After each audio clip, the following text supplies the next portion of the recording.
L'affaire remonte à plusieurs années. Selon les propos rapportés en 2012 par le Canard enchaîné, Johnny Hallyday se serait vu notifier à la fin de l'année 2011 un redressement de 9 millions d'euros après une investigation lancée par la Brigade nationale des enquêtes fiscales. À l'époque, la Direction générale des finances publiques aurait relevé un réseau complexe de sociétés au fonctionnement plutôt baroque, notamment des transferts d'actifs au Luxembourg vers une société qui liait des actionnaires à une autre entité domiciliée au Libéria. Cette affaire concernait les dividendes de la société Pimiento Music, qui gère l'image du chanteur de 73 ans et qui détient les droits sur près d'une centaine de ses chansons. Accusé de vouloir échapper au fisc, l'interprète d'Allumer le feu aurait par la suite décroché une majoration du redressement de 80% pour abus de droit, comme le souligne BFM TV, puis il aurait été condamné à payer, après recours, à plus ou moins 140 000 € de redressement.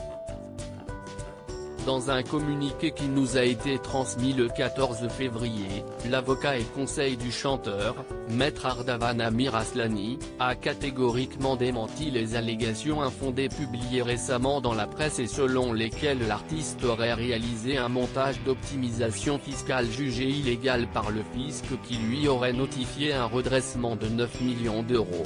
En d'autres termes, Johnny Hallyday, qui, contrairement à ce qu'on a pu lire ici ou là, n'est plus du tout résident fiscal en Suisse et qui est devenu depuis le 1er janvier 2013 avec son épouse Laetitia résident fiscal américain, n'est pas redevable de cette somme. L'affaire demeure à l'instruction de la Cour administrative d'appel de Paris. Dans son communiqué, le représentant de la star a également rétabli les faits pour évoquer la somme de 139 105 €. L'ordonnance du juge des référés de la Cour administrative d'appel de Paris du 27 septembre 2016 avait rejeté la requête de la société Pimiento Music qui sollicitait la suspension du recouvrement d'impositions supplémentaires d'un montant de 139 105 €. Le 25 janvier 2017, le rapporteur public a conclu à l'annulation de cette ordonnance, en raison d'une erreur de droit.